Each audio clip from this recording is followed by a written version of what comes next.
Hey, I just wanted to make a quick video about divergence since everybody's asking about the dip and where it's going and stuff like that. I've posted on divergence before, but I imagine that stuff gets all lost in the history. But divergence is when you have price moving up and an oscillator moving down.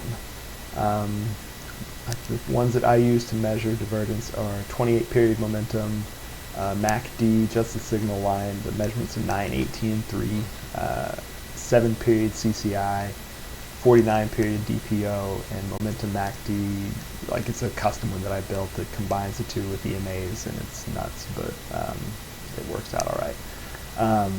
So you'll have like a 60-period look back. So from here back to this bar, 60, like this little highlighted bar, 60 bars, and this is the relevant time frame for measuring divergence, in my opinion.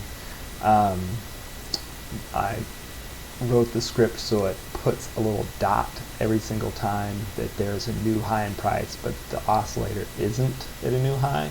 You don't have to do that. Like, you can just see it visually on the chart, but I just have it there for dramatic effect.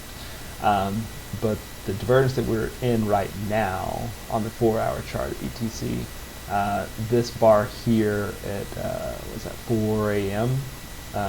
On the 8th, this was the last highest high in the 60-bar period, but the oscillators were all not at a high. Their last highest high marked here, here, and here. So all of these oscillators have declined since that point where price has moved up. So this is your divergent period, price going higher, oscillators going lower. To measure profit targets on that, you find the lowest point on the oscillators in this whole period of divergence. So that's here, here, and here. Whenever the oscillator crosses below that point, that triggers your divergence. So they all triggered at the same time right here on this bar at 8 a.m. Defining your profit targets, like I'd enter my short at the open of this bar because they all triggered on this one. So I'd enter a short here, and I measure the full range, so the highest high to the lowest low during your period of divergence. This is the full range there. The first profit target is half of the range, and the second profit target is the full range. So from the open of this bar, half of this is right there. Then the second target from the open is the full range here, and that's right down there. So typically you'll only hit like this first target. It's not often that it hits the second target. Well, it's not as often that it hits the second target, but it almost always hits the first target.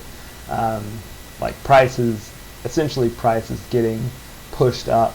You can see like the average range of the bars isn't that high. Like we have like 1%, 4%. Well, that's not right, but the range of the bars isn't that much, but there are these really large range bars in there every once in a while. When that happens, price is getting pushed up artificially, like more, not necessarily artificially, but it's getting pushed up more than it is ranging on average, and that creates the extension or the overextension of price. It pushes it past the average accepted price, and at some point in time it'll just get too far and price will have to correct back down to the average, and that's what divergence is really measuring. Divergence is measuring like how far away price has gotten from its average price. Another thing that I wanted to take note of, on the daily chart, BTC has been, what is 1, 2, 3, here, well, let's go, I've been trading mostly on the 8-hour time frame, but on the daily, it's still in position to be a good swing trade on the daily chart. Like, I'd be looking for support around here on the bottom SMA. Like, you can see it came down there, good swing trade. I don't think it's going to get down to this point, just because we have a pretty decent level of support, like right up about there. So you can see prices come up, hit it, come back down, broke it, came, tested it, and went back up. So I doubt we'll get prices below here during this next couple days, but we'll just have to see how it goes.